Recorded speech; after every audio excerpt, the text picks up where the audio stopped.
Alhamdulillah, salatu wassalamu ala rasulillah wa ala alihi wa sahbihi wa mawlah wa ba'd. Pembicaraan kita untuk kali ini adalah tentang pemikiran Islam, al-fikru.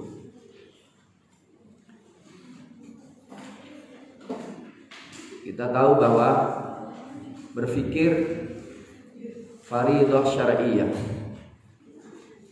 wa darurah basyariyah. Berfikir adalah merupakan kewajiban syariat dan merupakan kebutuhan manusia yang sangat mendesak, dan termasuk sifat ulul albab. Inna fi khalqis samawati wal ard wa ikhtilafil laili wan nahari la ayatin li ulil albab alladzina yadhkuruna Allaha qiyaman wa qu'udan wa 'ala junubihim wa yatafakkarun fi khalqis samawati wal ard. Berfikir tentang alam semesta, berfikir tentang kehidupan. Ayasabul insanu ayyutraka sudah alam yakun nutfatan min maniyyin yumna thumma kana 'alaqatan fa khalaqa sawfa. Apakah manusia menyangka dibiarkan begitu saja? Falyanzuril insanu ila ta'ami, falyanzuril insanu mimma khuliq. Hendaklah seorang memperhatikan dari mana dia ciptakan. Dalam berpikir manusia siapa ilahnya dan bagaimana seharusnya kepada ilahnya. Al-fikru lughatan, secara etimologi, secara bahasa, i'malul khatir wal aql,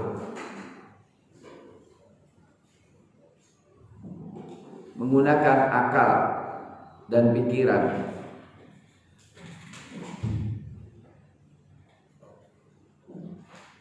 untuk memikirkan sesuatu dan untuk merenungkan, untuk melakukan penalaran, nazar, afalam yanzur. Secara istilah, berpikir itu adalah bentuk kerja akal dalam menganalisa, dalam merangkai, dalam menyusun, dan di dalamnya adalah kegiatan pikiran, perasaan, intuisi, cita rasa untuk sampai kepada hakikat tertentu. Tapi yang dimaksudkan ini adalah bukan sembarang berpikir, tapi berpikir tentang haqaiqatul wujud. Berpikir tentang hakikat-hakikat wujud, hakikat yang sangat krusial, hakikat Allah,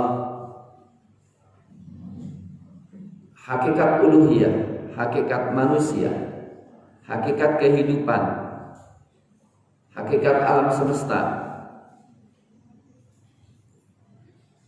Urgensi daripada berpikir. Di sana ada al-haqaiqul kubra yang perlu kita pikirkan untuk memahami hakikatnya. Haqaiqul kubra itu siapa ilah kita? Bagaimana kita harus beribadah kepadanya? Apa sih hakikat kehidupan manusia itu? Apa hakikat manusia? Apakah hanya onggoan daging dan rangka daripada tulang? Atau ada yang lainnya? Hakikat alam semesta dan hakikat kehidupan. Apakah kehidupan hanya di dunia ini saja, atau di sana ada kehidupan lain setelah kehidupan ini? Nah, al-haqaiqil kubra ini membentuk sebuah al-fikr, pemikiran, membentuk suatu ideologi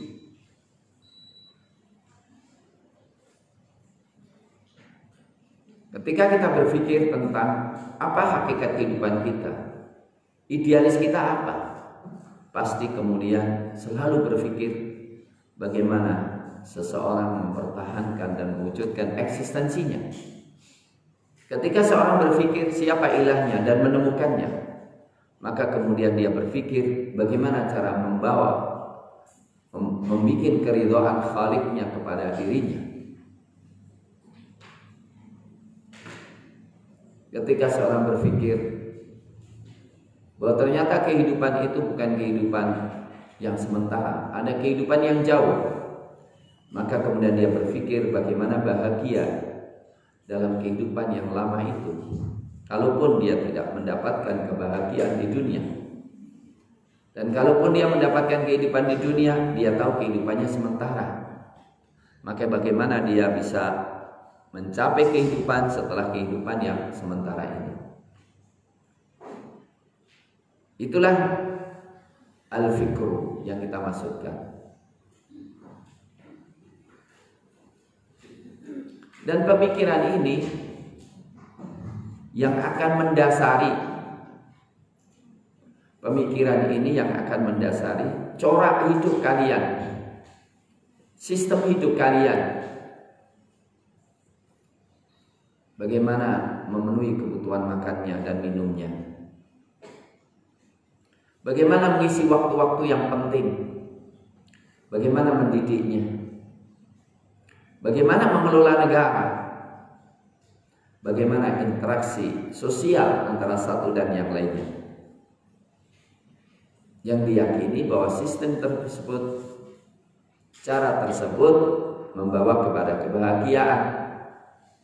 Maka manhajul hayat tersebut, sistem hidup tersebut melahirkan sebuah amal, sebuah kerja, sebuah perbuatan nyata.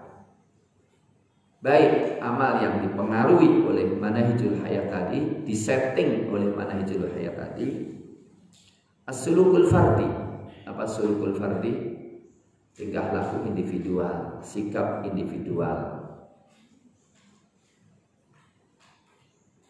Atau al-harakah al-jamaiyah, gerakan bersama.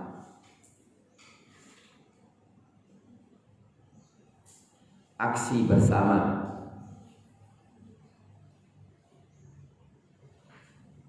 Sulukul fardi bisa sikap, bisa aksi, bisa action.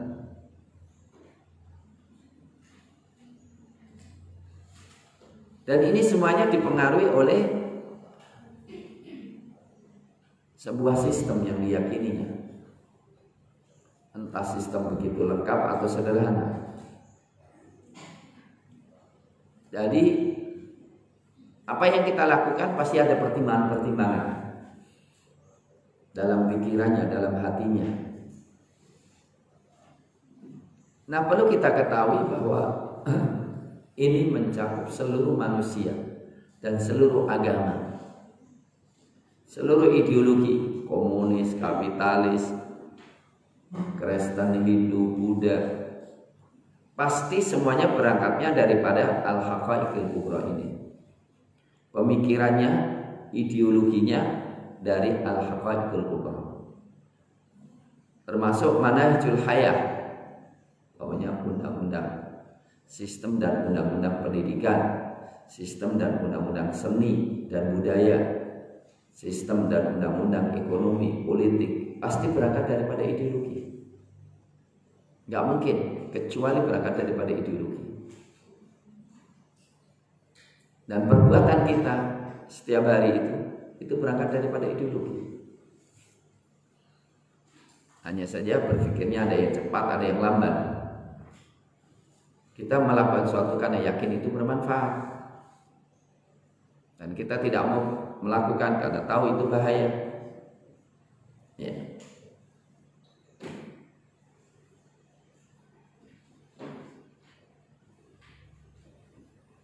Baik, disinilah yang kemudian kita ingin memperjelas runtutan dari pemikiran menuju aksi. dan adanya perang ideologi, perang eksistensi ideologi. Pertama, saya katakan semua percaturan pemikiran, percaturan ideologi dengan berbagai macam gerakan yang sangat-sangat beragam tanpa batas dari berbagai macam aliran kepercayaan, keyakinan, ideologi, organisasi, bisa komunis, bisa kapitalis, bisa sosialis, bisa sekuler, gerakan entah yang Freemasonry, Zionisme, atau gerakan-gerakan Islam, semuanya itu pasti berangkat dari 5 hakikat besar.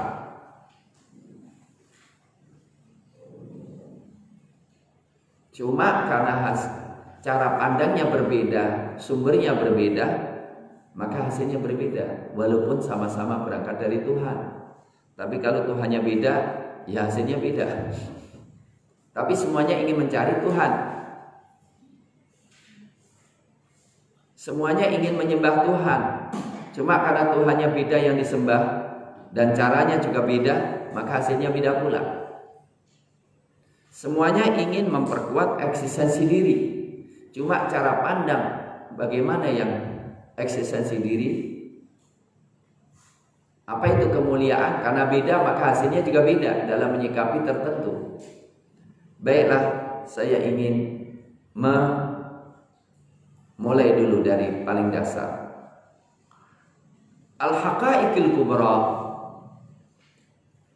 Al-haqaiqul kubra sebetulnya dicari oleh semua orang.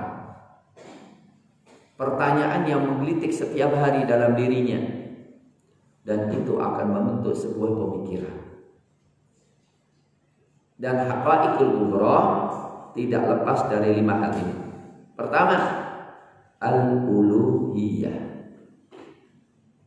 Nanti akan saya rinci satu persatu 5 ini. Tapi kita mulai global dulu. Al-uluhiyah. Siapa ilah kita? Apa sifat-sifatnya? Apa haknya terhadap diri kita? Al-uluhiyah adalah zat yang memiliki sifat mengikat hati kita untuk mempersembahkan ibadah kita, ketundukan kita, ketaatan kita, kecintaan kita, harapan kita kepadanya. Itu uluhiyah. Al-uluhiyah adalah sifat ilah. Ilah adalah zat yang seluruh hati manusia tertuju kepadanya dengan ketundukan dan merendahkan diri, disertai klimaknya cinta, harapan, dan rasa takut. Itu ilah. Mau gak mau orang semua cari ilah. Ilahnya siapa? Nabi Ibrahim juga tanya, cari juga.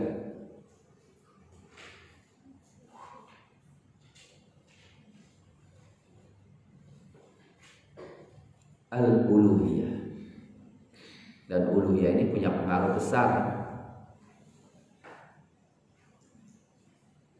Kalau kita taatnya kepada Allah, meyakini hidup mati kita karena Allah, tiba-tiba di dalam dunia realita kita dipaksa untuk komunis, perang, kita nggak akan terima apapun yang mereka lakukan, kita nggak akan terima.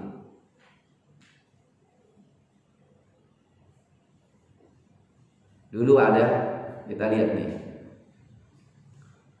uluhiyah adalah zat yang harus kita mempersembahkan kepadanya seluruh bentuk ibadah. Di antaranya adalah penyembelihan. Ada hadis yang sangat menarik, masuk surga gara-gara lalat, nyamuk ya. Masuk surga gara-gara satu nyamuk, dan masuk neraka gara-gara satu nyamuk. Di sana ada raja yang mengharuskan semua orang yang lewat ke situ untuk mempersembahkan apa saja, kambing, kerbau, pokoknya menyembelih atas nama berhalanya. Kalau nggak punya apa-apa, suruh cari nyamuk, nyembelih nyamuk. Nggak tahu bisa nyembelih nyamuk atau enggak itu gimana. Tapi begitu, pokoknya mempersembahkan apa saja, walaupun hanya sekedar nyamuk. Yang satu katakan, cuma nyamuk aja nggak apa-apa, masuk neraka dia. Dan ada yang katakan, harta nyamuk aku nggak akan berikan kepada selain sesembahan. Aku tidak akan berkorban kecuali kepada Allah. Disembelih dia. Orangnya disembelih tapi masuk surga. Ini cuma nyamuk. Maka dulu ada juga para pahlawan kita suruh tunduk kepada matahari oleh Jepang. Para ulama mengatakan kami nggak akan tunduk kepada ini, walaupun cuma gerakan bungkuk, membungkukkan badan, itu punya nilai. Tidak akan saya berikan kecuali kepada Allah. Ini hakikatul uluhiyah punya banyak masalah di lapangan. Artinya di sana ada perang ideologi. Karena ada yang mengilahkan manusia. Ada yang mengilahkan benda, ada yang mengilahkan harta, ada yang mengilahkan kekuasaan, dan ada yang menolak itu semuanya. Ilahnya hanya satu, Allah Subhanahu wa ta'ala. Pasti hasilnya beda dong. Kalau yang diilahkan itu adalah harta, yang diilahkan itu adalah manusia, kekuasaan, maka agama bisa disingkirkan. Maka seperti omongan Kutuloging itu membawa kepada teroris, karena dia menuhankan kekuasaan. Iya. Ada yang partai-partai ngakuinya partai Islam tapi mendukung HIP, undang-undang yang berlindung di balik Pancasila tapi bawa komunis. Dalam rangka apa? Karena dibayar besar dia, maka setuju. Tetapi bagi yang ilahnya Allah, maka dia akan tidak tunduk pada siapapun. Ya, ini contoh. Dan nanti kita kembangkan banyak hal sebetulnya ya. Al-ubudiyah juga. Ini saya cuma baru mau urutkan dulu, belum menerangkan sebetulnya secara rinci. Tapi biarlah supaya ada bayangan dikit, saya singgung dikit. Penghambaan, al-ubudiyah, penghambaan. Kepada siapa penghambaan itu kita berikan?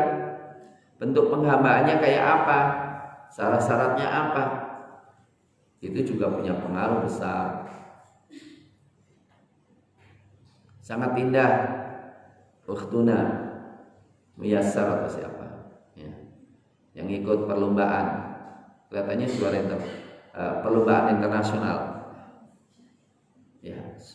Ketika dia pakai cadar, bagi beliau cadar mungkin wajib, yang jelas itu syiar dinul Islam, suruh lepas. Dia ngomong enggak akan saya lepas walaupun didiskualifikasi, terserah, enggak ada masalah.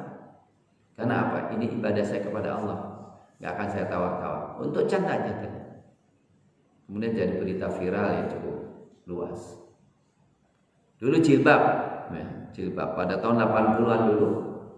Anak-anak SMA diwajibkan melepaskan jilbabnya. Dilarang. Sehingga lebih banyak. Dan banyak orang yang rela. Gak apa-apa, gak sekolah. Tapi saya mempertahankan kehormatan saya. Dan ini bentuk ibadah saya kepada Allah Subhanahu wa ta'ala. Nah, salah dalam pemahaman ini akan punya dampak.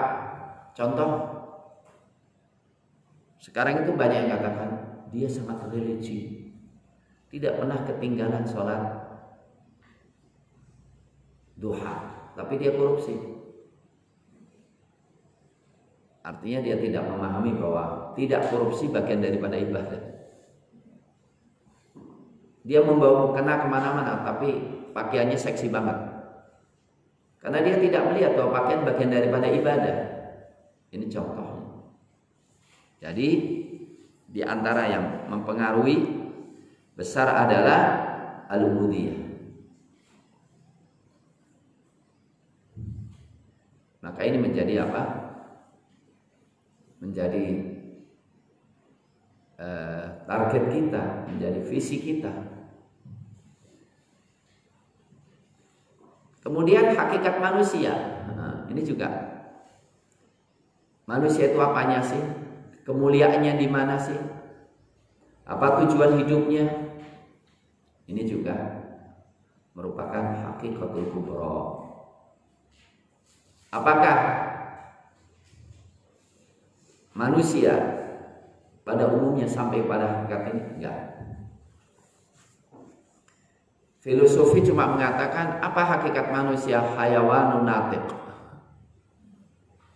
yaitu makhluk yang bicara. Ya sudah, berarti yang penting bicara manusia. Padahal Allah mengatakan inna syarrad dawabi indallahi alladziina kafaru fahum la yu'minun. Sesungguhnya makhluk yang paling hina, buruk adalah orang-orang kafir yang tidak beriman. Al-insan. Maka kemudian teori Darwin masuk di dalamnya. Bentuk penyelewengan terhadap hakikat manusia adalah teori Darwin. Dan teori Freudisme. Sigmund Freud mengatakan manusia itu libido. Darwin mengatakan manusia itu kerak. Dua ideologi ini yang dikembangkan di seluruh dunia. Maka manusia itu apa? Manusia itu adalah biologisnya, nggak ada penciptanya karena dia evolusi. Tujuannya apa? Tujuannya adalah seksual. Maka perempuan menjadi komoditi yang paling laris. Yang repotnya, karena pemahaman wanita terhadap dirinya juga nggak jelas, maka sebetulnya dia dipamerkan, dia dipertahankan, ditawarkan, dijual, tetapi dia merasa dimuliakan. Contoh secara real adalah Miss World. Saya kira mayoritas wanita itu kalau ditawari, Anda dinominasikan tuh Ratu Kecantikan, pasti mau, dia seneng deh, bangga dia. Padahal yang diukur apa? Pahanya berapa senti, perutnya berapa senti. Apakah perempuan itu nilainya? Itu semuanya dari Allah, nggak bisa menjadi ukuran kemuliaan. Ukuran kemuliaan itu kalau ada usaha dari manusia. Tapi itulah ya, sesungguhnya dia jual, sesungguhnya dia dibinatangkan, tapi merasa dimuliakan karena memang berangkat daripada kesalahan. Apa hakikat manusia? Demikian juga hakikat alam semesta. Apakah alam semesta ini memang ditundukkan untuk kita atau kita melakukan peperangan? Selama ini kita dengar orang, kami berhasil menundukkan gunung Himalaya. Memang ada yang menundukkan. Tapi Himalaya ditundukkan oleh Allah untuk Anda, supaya Anda beribadah kepada Allah.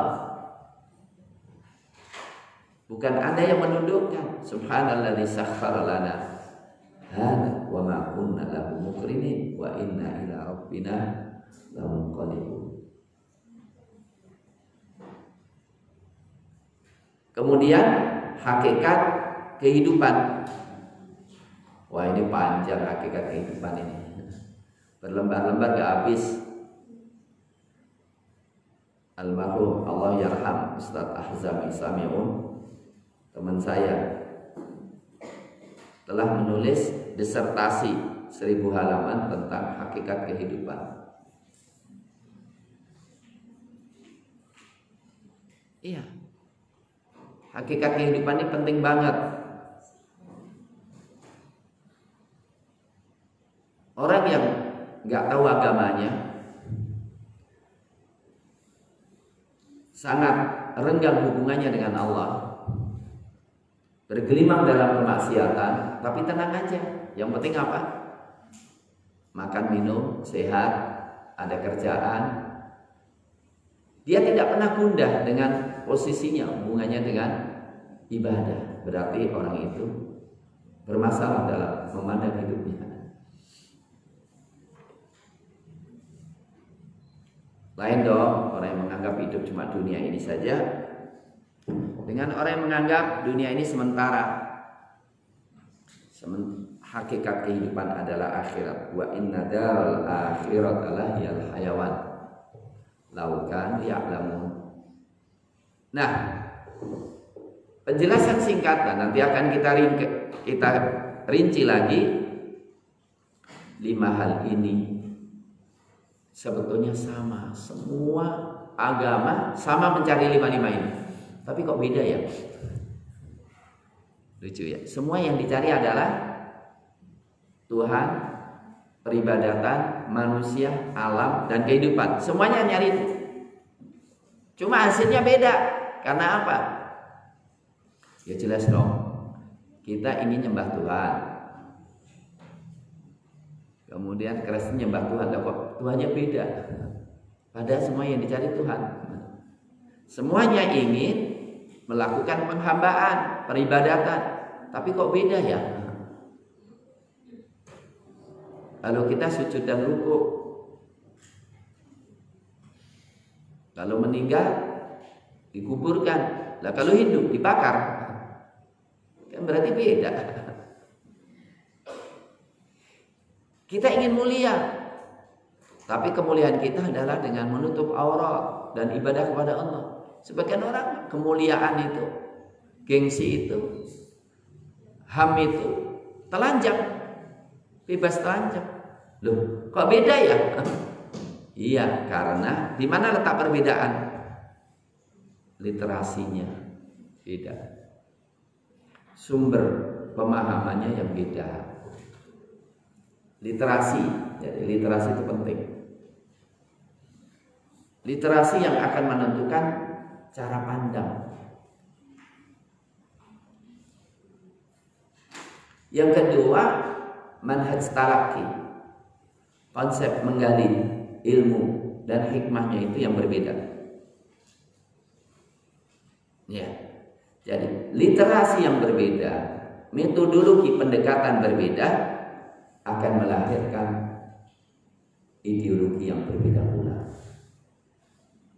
Nah, di sana ada 2 sumber atau 2 literasi mendasar. 1, literasinya wahyu. Untuk memahami 5 ini bukan dari akal manusia, tapi dari wahyu. Wahyu yang maksum, wahyu yang terjaga dan terpercaya.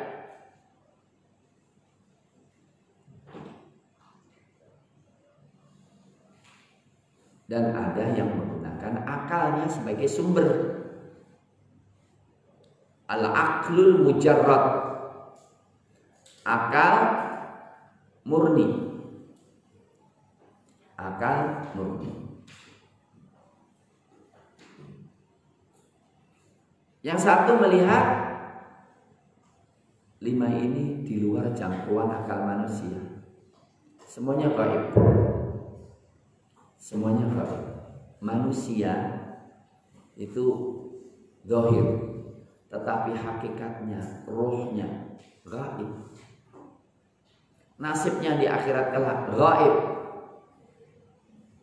Nah, karena 5 ini gaib, maka pandangan Islam mengatakan bahwa akal manusia itu memerlukan 2 hal. Akal manusia memerlukan 2 konsumsi. Konsumsi pertama, mengetahui hal-hal yang sifatnya fisik, hakikat fisik yang bisa dijangkau oleh panca indera manusia. Maka dalam hal ini Islam memberikan secara stimulus, tidak instan. Jadi ilmu matematika, bikin roti itu nggak instan, nggak dikasih rincian, tetapi dikasih stimulus. Karena apa? Akal manusia bisa mencari dan menemukannya supaya berkembang. Maka dalam hal yang sifatnya fisika, stimulus saja, guidance umum. Tetapi hal yang sifatnya metafisika, ruh kita merasakan kita punya ruh. Tapi apa hakikat ruh itu? Kemana ruh itu pergi? Itu gaib. Hal yang sifatnya gaib, akal manusia tidak akan bisa sampai ke sana. Maka alhamdulillah Islam memberikan instan, lengkap. Maka ada yang menggunakan wahyu sebagai sumber.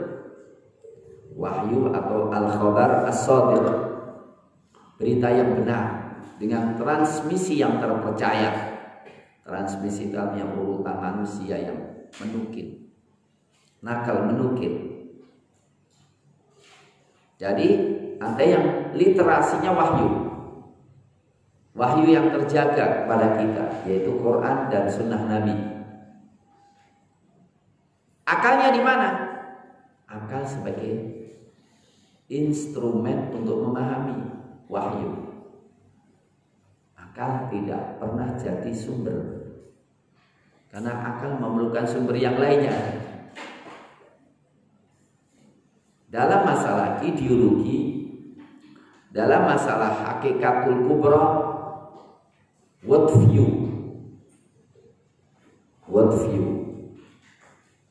ada secular world view, ada Islamic world view. Tasawwur, persepsi, world view, pandangan kita terhadap dunia, itu pandangan hal yang gaib. Maka apa? Sumbernya adalah yang dari Allah, yaitu wahyu. Wahyu itu adalah literasi terpercaya, literasi yang teruji kebenarannya. Manusia yang paling cerdas dan paling pandai, paling berilmu adalah para nabi, para rasul. Mereka cuma semua mengatakan, in attabi'u illa ma yuha ilayya. Aku hanya mengikuti apa yang diwahyukan kepadaku. Aku hanya mengikuti apa yang diwahyukan kepadaku. Ini penting dalam masalah tujuan hidup, dalam masalah peribadatan. Itu in attabi'u illa ma yuha ilayya, in ana illa nadhirun mubin, innama ilmuha indallah. Yang kedua, ada yang tidak menggunakan wahyu. Ada yang tidak menggunakan wahyu.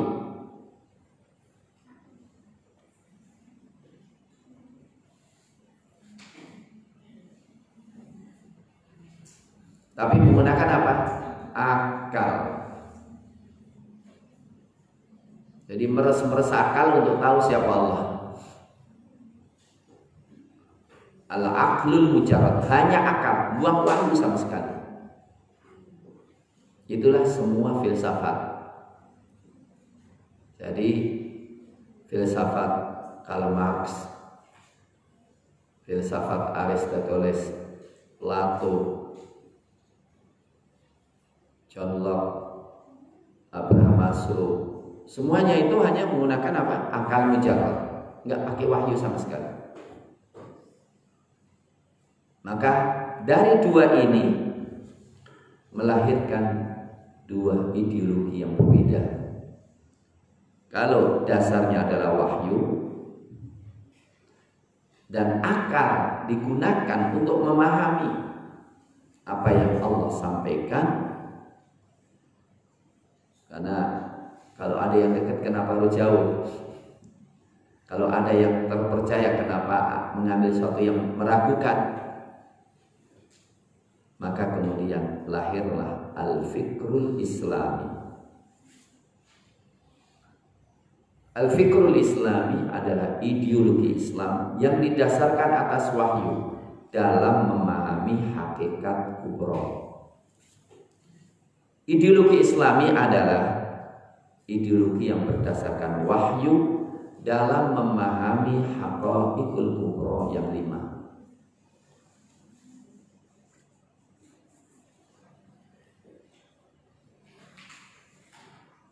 Yang kedua adalah menggunakan akal murni, ansih. Maka lahirlah ideologi jahiliyah. Kapitalis itu bodoh, sosialis itu kebodohan. Kenapa kebodohan? Karena dia ingin menyimpulkan sesuatu yang tidak akan sampai tidak tahan. Kita tahu Aristoteles dan Plato itu mengatakan Tuhan itu sangat suci. Maka tugas Tuhan hanya mencipta. Setelah itu dia istirahat.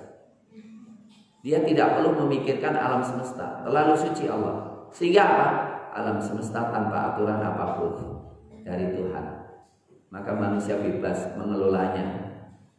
Itu Plato dan Aristoteles. Maka mereka mengatakan manusia itu apa? Hayawanun natik. Tidak dibicarakan rohnya.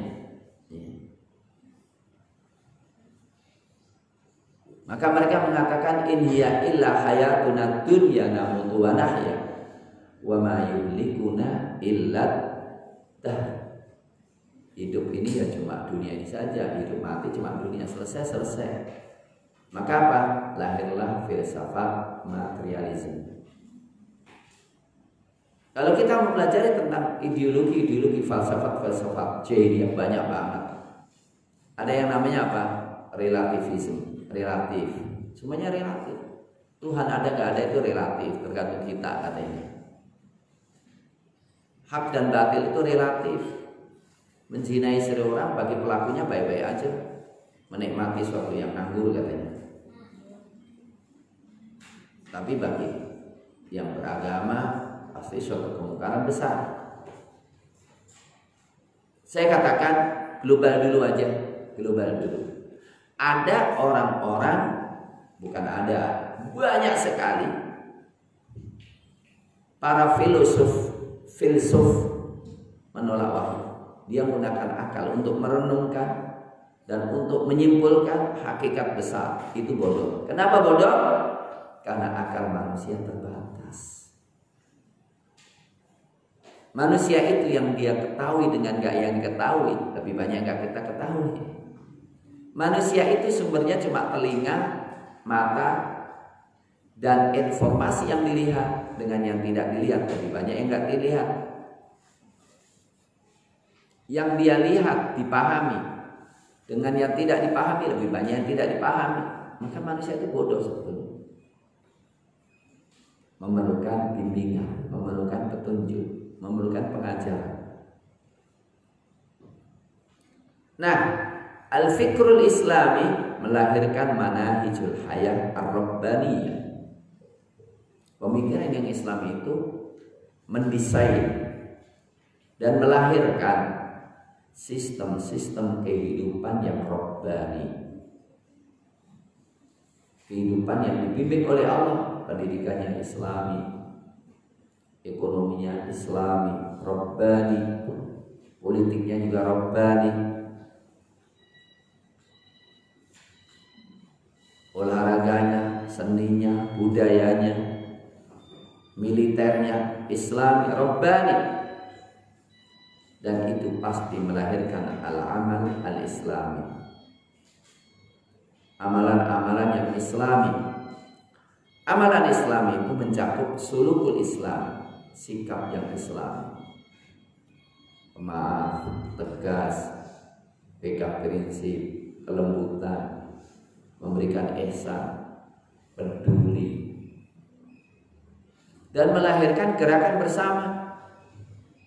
Karena apa? Tujuan besar hidup nggak bisa dilaksanakan dan tidak bisa direalisasikan hanya dengan segelintir manusia, tapi harus gerakan bersama. Lahirlah gerakan-gerakan Islam.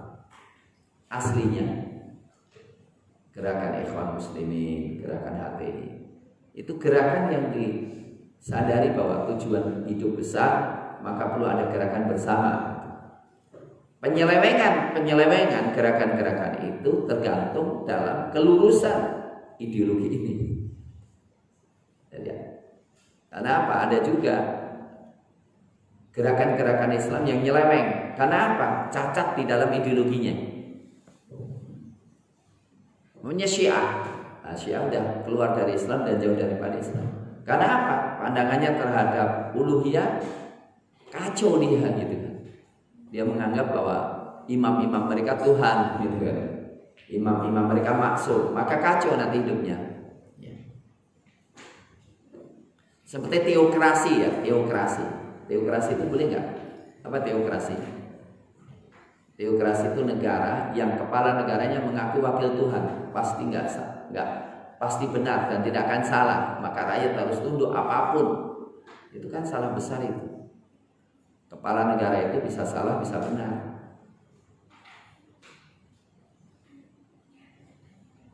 Maka itu tidak diterima oleh Islam. Semua manusia bisa salah, bisa benar. Kecuali Rasul. Rasul pun kalau salah ditegur oleh Allah, diluruskan oleh Allah. Ya. Jadi apa? Semua gerakan Islam, gerakan reformasi, mestinya dilahirkan dari ideologi. Maka kalau terjadi kesalahan, berarti kesalahan dalam ideologinya. Contohnya NI 11 KW 9, N11 KW 9, negara Indonesia, negara Islam Indonesia. Ada gerakan NII, itu udah nggak perlu sholat. Yang penting negara Islam ditegakkan, sholat belakangan. Kan masalah itu. Kenapa? Ya, berarti konsepnya dalam ibadah, konsepnya dalam uluhiyah bermasalah. Terlalu berat omongan saya. Bisa dipahami ya? Hah? Bisa, walaupun agak pusing dikit. Ya, jadi kita membangun ekonomi, membangun negara, itu ada dasar ideologi. Maka orang yang menganggap saya itu khalifah Allah, maka saya walaupun presiden lemah di hadapan Allah, harus menjalankan perintah Allah. Itu berbeda mengatakan khalifah itu kafir, khalifah itu dilarang. Sehingga apa? Ya presiden mutlak kuasa, maka sehingga seenaknya dia ngomong. Nah itu beda. Nah, sebagaimana pemikiran Islam itu melahirkan konsep kerja dan aksi, maka pemikiran jahiliyah itu apa? Pemikiran yang mendasarkan akal murni dalam memahami haqaiqul kubra. Pemikiran jahiliyah itu apa? Ideologi jahiliyah itu apa? Ideologi yang mengandalkan akal saja, bukan akal murni ya, akal saja, mujarad akal saja, nggak mau dengan wahyu dalam memahami haqaiqul kubra. Itu akan melahirkan apa? Sistem hidup jahiliyah.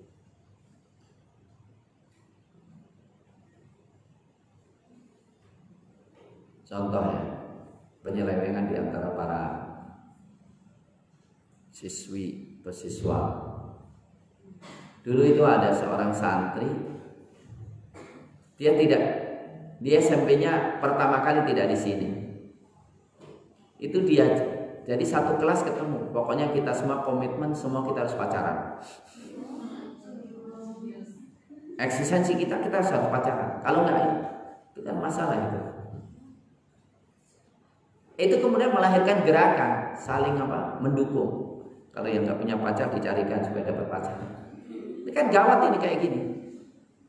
Inilah saya katakan sebetulnya film Korea itu kekufuran. Orang dekat-dekat dengan film Korea, film-film itu semuanya, cinta, gombal semuanya itu semuanya sebenarnya kekufuran, kemaksiatan, kefasikan. Maka ada lahir dan mengaku sudah ada kecenderungan biseksual itu gara-gara film.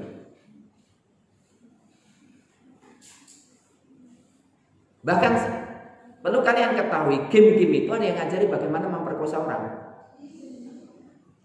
Jadi banyak game-game itu nanti kemudian bagaimana memperkosa, bagaimana membunuh orang. Jadi perlu kita ketahui, media-media itu adalah sarana efektif dalam menanamkan kekufuran tanpa sadar. Hati-hati.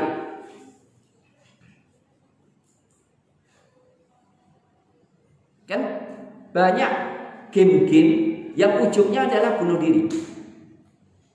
Klimaknya itu bunuh diri. Hati-hati ya, hati-hati. Maka kalian harus memiliki kepahaman untuk percaya dengan akademik yang baik.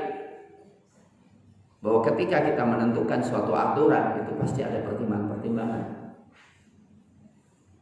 Jadi jangan sampai kemudian ada persepsi kayak anak kecil aja kita nggak boleh ini, nggak boleh gitu. Kita bukan patung gitu ya. Padahal sebetulnya cuma dilarang untuk tidak berbuat buruk. Ya. Jadi apa? Pemikiran yang jahiliyah pasti melahirkan manhajul hayat jahiliyah.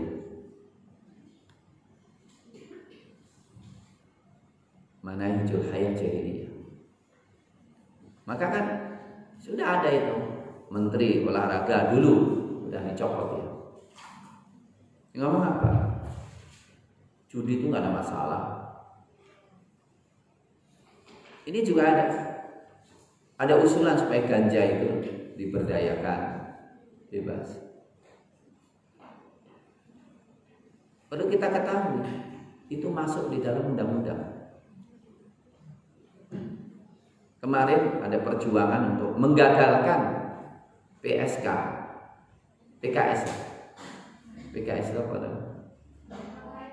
Perlindungan kekerasan seksual. Bahasanya undang-undang perlindungan kekerasan seksual. Isinya adalah bebas zina. Itu masuk di dalam apa? Undang-undang kita. Jadi ada gerakan, maka HIP, haluan ideologi Pancasila. Itu isinya apa? Komunis. Walaupun kelihatannya kayak haluan ideologi Pancasila. Itu gerakan, itu nggak sendiri-sendiri itu. Itu sistem, itu keyakinan bahwa Indonesia akan baik dengan ini. Maka Luhut sudah mengatakan Cina itu maju karena komunisnya. Jadi sudah ngomong, sudah ada ratusan, mungkin sudah ribuan jenderal-jenderal dari Indonesia dikirim ke Cina. Itu kerjasama resmi pemerintah Indonesia dengan Partai Komunis Cina. Yang dikirim sana siapa? Para jenderal, TNI, jenderal polisi, pulang-pulang dikasih duit, dikasih jabatan. Dan mereka menargetkan para ustadz-ustadz untuk dibawa ke sana. Salah satunya saya. Saya itu ditemui utusan dari Mabes Polri untuk mengajak saya jalan-jalan untuk ke Cina sana, untuk meyakinkan Cina itu baik dengan komunisnya. Masalah besar. Alhamdulillah saya bisa mengelak untuk tidak berangkat. Tapi sudah banyak para ustadz yang berangkat ke sana. Jadi di sana ada gerakan yang sangat masif untuk mengikuti sistem-sistem jahiliyah. Komunis itu berat. Komunis itu aslinya ada perbudakan partai terhadap seluruh rakyat. Bayangkan aja presiden dianggap sebagai petugas partai. Siapa namanya itu Korea itu? Cuma tahu itu ya. Pokoknya siapapun yang ini penggal leher, ledakan dengan sehingga ada viral itu namanya. Presiden Korea menampilkan jasad pamannya tanpa kepala. Ngeri sekali. Itu yang Indonesia mau dibawa ke sana, kira-kira gimana itu?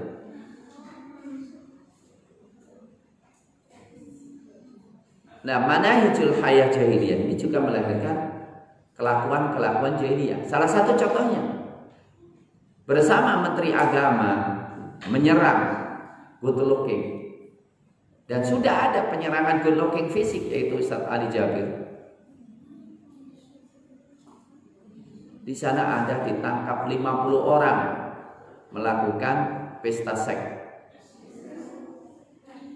LGBT, dan lebih separuhnya dari buzzer-buzzer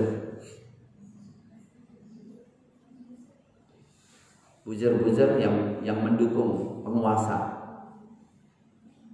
dan tidak ada komentar sama sekali dari Menteri Agama tentang kerusakan moral itu. Ini masalah. Maka kerja jahiliyah itu ada, gerakan jahiliyah itu ada, gerakan sesat itu ada. Ada 250 aliran sesat di Indonesia yang terdaftar.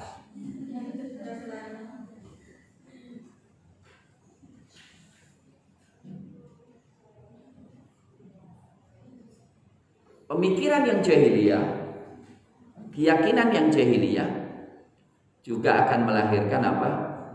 Tingkah laku jahiliyah, pacaran, geng, gangster,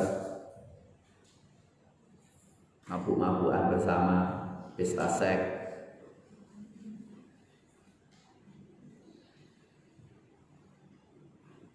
Dan melahirkan gerakan-gerakan yang merusak. Freemansori,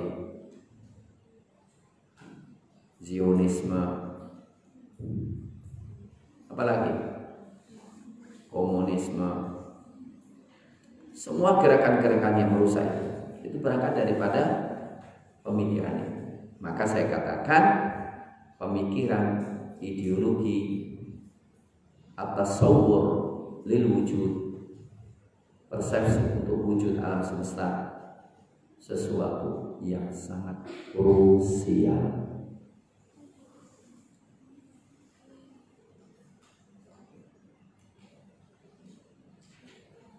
Al-fikru wal-andimah, pemikiran dan sistem undang-undang.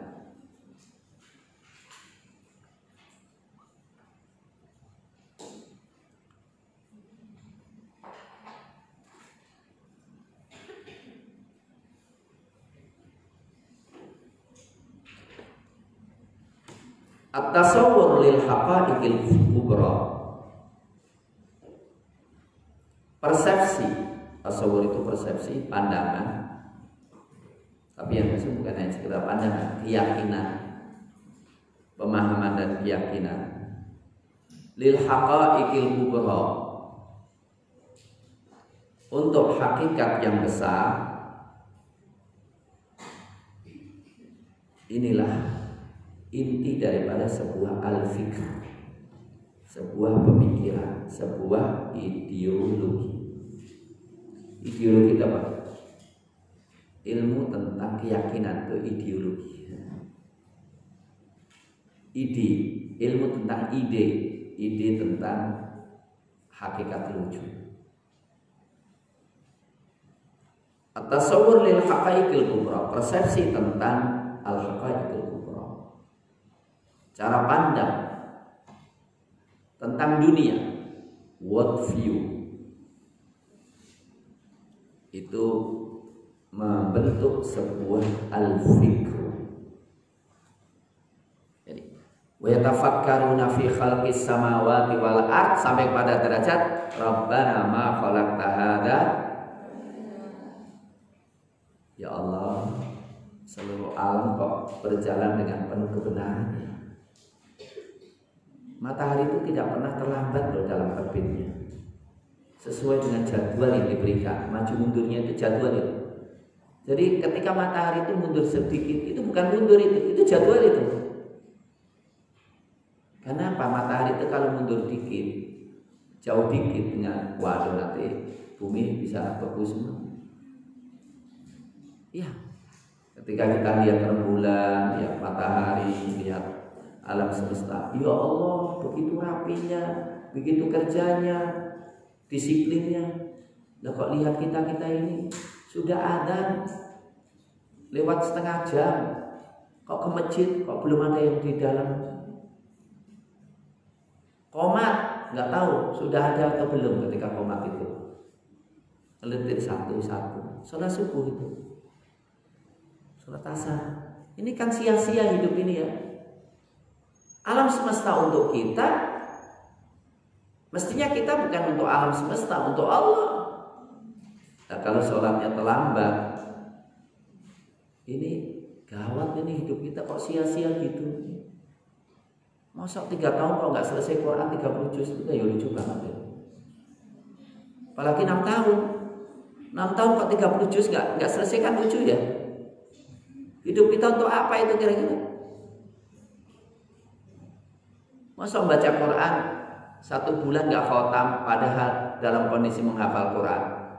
Itu kan sia-sia hidupnya itu.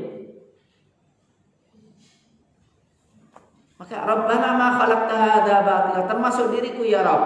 Kalau aku terus menerus hidup kayak gini ya kan neraka ini. Maka faqina adza, benar, jauhkanlah kami dari api neraka. Nah, masa corona kok dikambing hitamkan? Padahal kambing hitam nggak pernah jadi corona.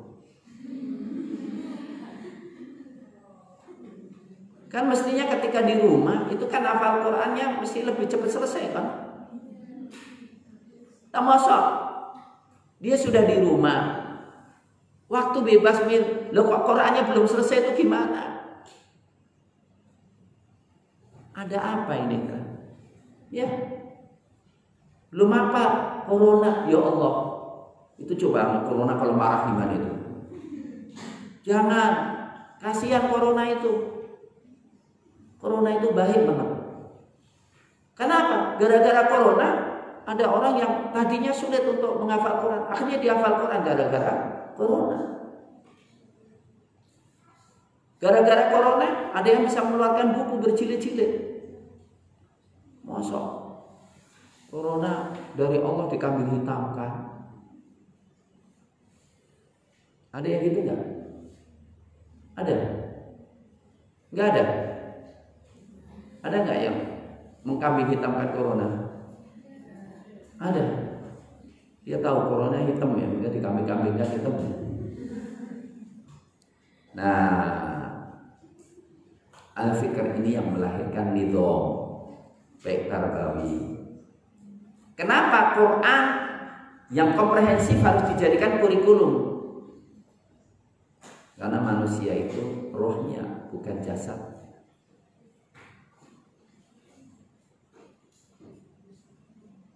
Maka kalau yang mengatakan good looking itu berarti manusia itu cuma jasadnya saja. Ijtimai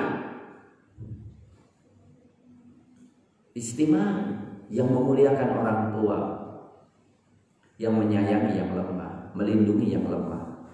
Karena apa? Itulah hakikat ibadah kita kepada Allah. Asiasi, sistem politik.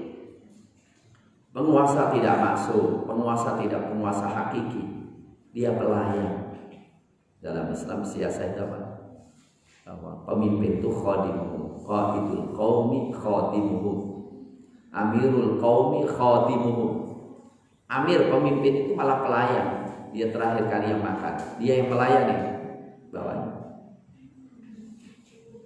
Iktisadi, nggak mau jualan. mengkomoditikan seksual, mengkomoditikan babi, mengkomoditikan yang haram. Karena apa? Ekonomi untuk ibadah kepada Allah. Nizam as-saqafi, nizam budaya, kebudayaan, culture. Nizam al-askari. Maksud saya adalah pemikiran dan ideologi itu melahirkan apa? Poin-poin ini. Dan lebih banyak dari itu, silakan nanti dikembangkan ya. Dari kita itu merumuskan apa? Sistem pendidikan, sistem sosial, sistem politik, sistem ekonomi, sistem budaya, sistem militer. Masih banyak banget. Termasuk juga sistem ilmu pengetahuan. Peta ilmu pengetahuan. Semuanya dari dulu. Jadi satu di antara pembahasan tentang thaqafah adalah ideologi yang lahirnya memahami secara utuh sistem-sistem yang dibangun atas ideologi Islam.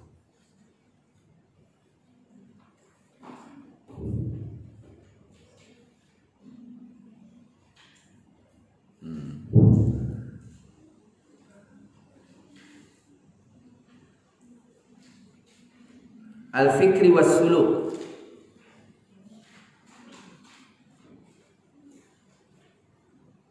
Al-fikri was suluk. Ya tahu Anda yang di rumah ini yang online ini berapa ini?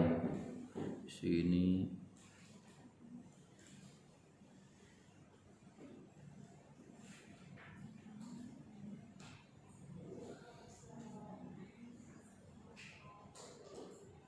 Farah, Asia, Alfi Kamila. Tapi ini Farah, diulang-ulang Farah Alfi, Farah Alfi.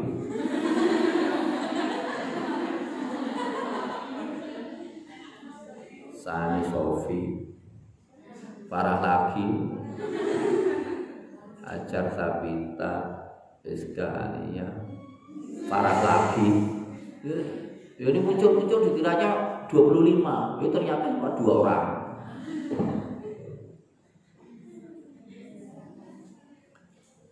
Ya memang kelas ta'alim Ibu Saitirin sulit untuk mengkoordinir yang di rumah. Al-fikru was suluk, pemikiran dan sikap tingkah laku. Al-aqidah, nah saya kata al-aqidah, akidah tadi tasawur Islam yang wujud itu aqidah. Maka harus jelas dalilnya.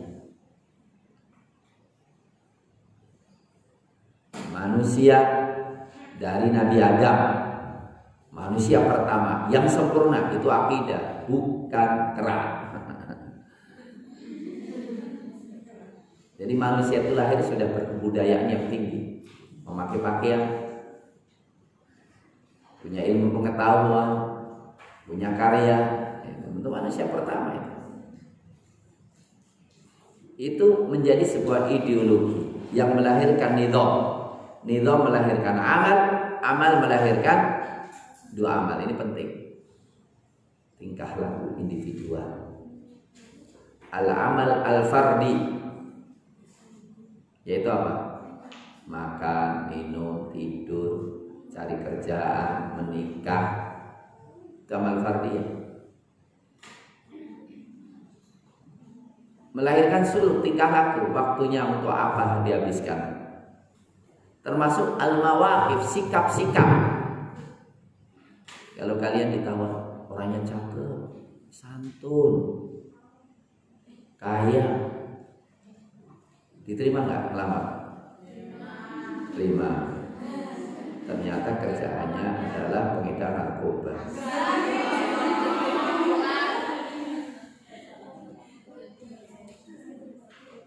Terima. Masa perhitungannya cuma santun? Harus dilihat kerjanya apa dia.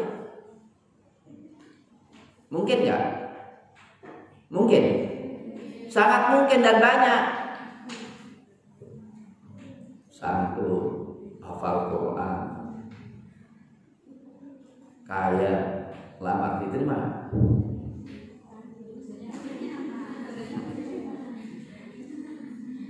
Kerjanya ngajari ngaji, terima? Ternyata pemikirannya nyeleneh.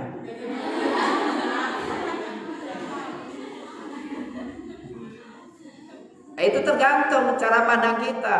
Orang baik tidak baik itu kayak apa? Harus komprehensif.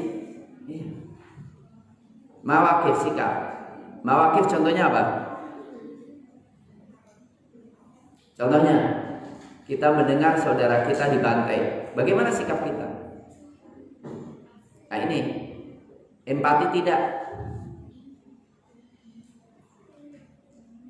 Kita melihat pelecehan terhadap Quran. Bagaimana sikap kita?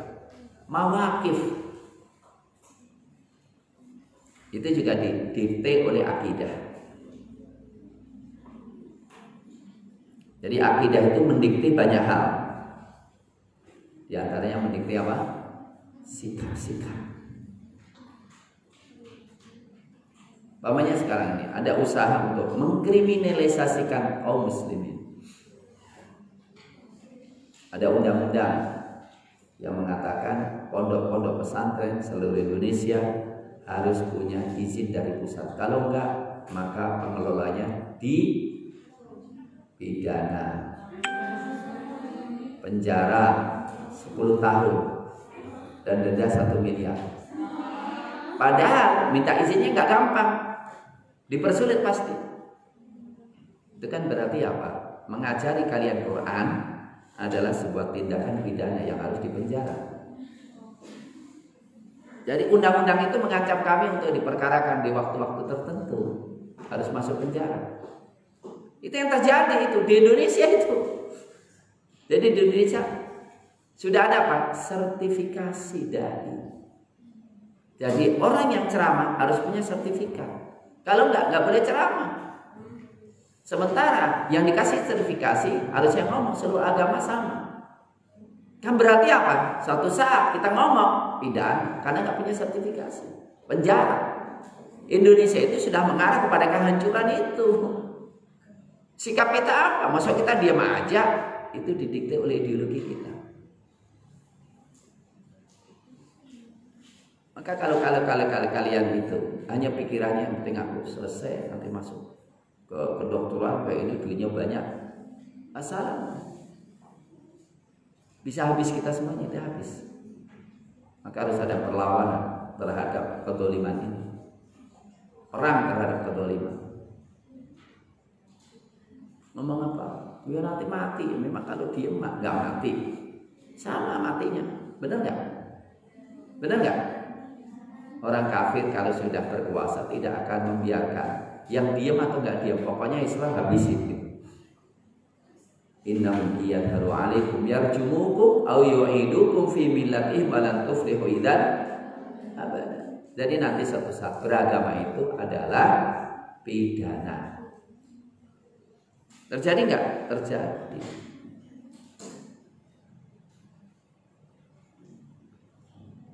Dan amal itu juga ada amal haroki. Jadi kita harus bersama-sama melakukan gerakan. Komunis itu tegak karena ada perjuangan, Kristen tegak karena perjuangan, Yahudi tegak perjuangan. Masa kaum muslimin enggak berjuang untuk Islamnya? Contohlah sikap Abu Bakar As-Siddiq radhiyallahu taala an. Abu Bakar itu bayangkan luar biasa ya sikap beliau yang Islam. Ketika Rasulullah SAW wafat, beliau baru saja menjabat sebagai kepala negara. Tiba-tiba seluruh orang Arab murtad. Semuanya kecuali Mekah, Madinah dan Taif. Semuanya murtad. Nabi palsu bermunculan. Tidak mau bayar zakat. Murtad. Abu Bakar lah yang memiliki sifat tegas. Ayub qasudi wa ana hayy. Ayum qasuddin wa ana hayy. Apakah Islam direduksi sementara saya masih hidup? Apakah Islam dikebiri sementara saya masih hidup? Langkailah mayat saya sebelum Anda menginjak-injak agamaku. Begitu, ya. Jadi harus ada ketegasan dari kaum muslimin. Indah banget ya. Ini kita bicara tentang daerah perang ya. Kemarin itu ada seorang pemuda 19 tahun. Dia sendirian. Modalnya apa? Pisau dapur. Ini seorang mujahid. Pisau dapur nyerang apa? Yahudi. Yahudi sedang kumpul tentara-tentara itu. Menusuk seorang di antara mereka. Kemudian merebut senjata. Tentara-tentara yang disuk tembaki semuanya. Setelah itu merebut kendaraan, dia pakai kendaraan lari masuk di suatu desa. Kemudian Yahudi nyari, ketemu di rumah itu, suruh apa? Nyarinya itu pakai pesawat, pakai tank, pakai apa? Dia sendirian. Suruh nyerang, dia nggak mau. Dengan senjata apa yang dia miliki, nyerang semuanya. Mati syahid setelah selesai pelurunya. Ini artinya apa? Ada keberanian luar biasa membela Islam. Perlu kita ketahui orang Yahudi itu, orang sholat aja mereka tembak. Ya, akhwat-akhwat mereka bunuhin. Ini yang terjadi di Palestina sana. Tapi sementara orang-orang Arab, Emirat dan lainnya bertekuk lutut dengan Yahudi, melakukan normalisasi, mengatakan Yahudi terdolimi. Yang dolimi siapa? Hamas katanya. Jadi ini kekacauan dalam ideologi melahirkan sikap yang nyeleneh. Maka salah satu doktor, bayangkan doktor dari Medina, doanya apa? Ya Allah, bersihkan Masjid Al-Aqsa dari Hamas. Bukan bersihkan Masjid Al-Aqsa dari Yahudi, enggak. Bersihkan Masjid Al-Aqsa dari Hamas. Itu apa? Kekacauan dalam ideologi. Maka ideologi kalau sudah berubah, maka berubah pula sikapnya. Maka ya lucu juga, dalam satu sisi Syekh Sudes itu berdoa semoga Allah menyelamatkan Hamas, menyalakan ini. Tapi sekarang karena ideologinya berubah, pikirannya berubah, ya nggak apa-apa, kita itu walak barok dengan Yahudi itu tidak menghalangi untuk jual beli, untuk apa namanya berhubungan. Ini masalahnya pas perang ini, Yahudi itu pas perang terus dengan kaum muslimin ini. Jadi sekarang itu banyak orang yang berubah sikapnya karena cara pandang hidupnya sudah berubah. Ya.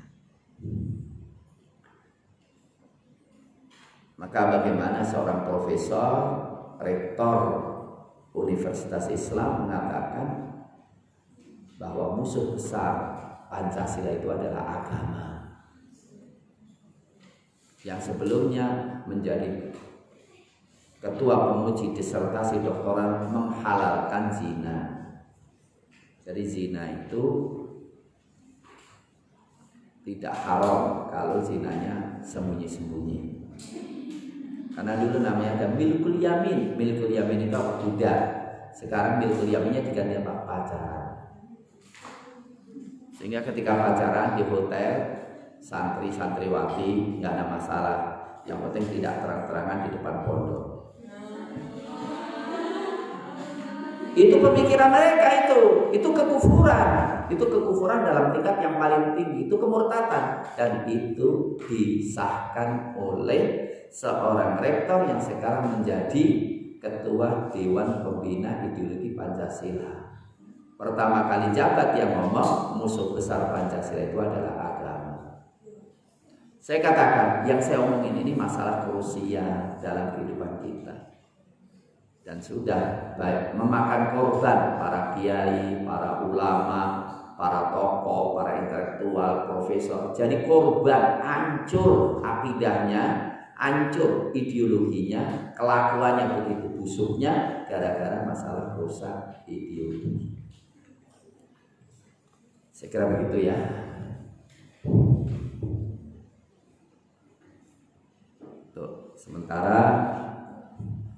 Ini saja yang saya sampaikan, mudah-mudahan bermanfaat. Alhamdulillahirabbil alamin. Assalamualaikum warahmatullahi wabarakatuh.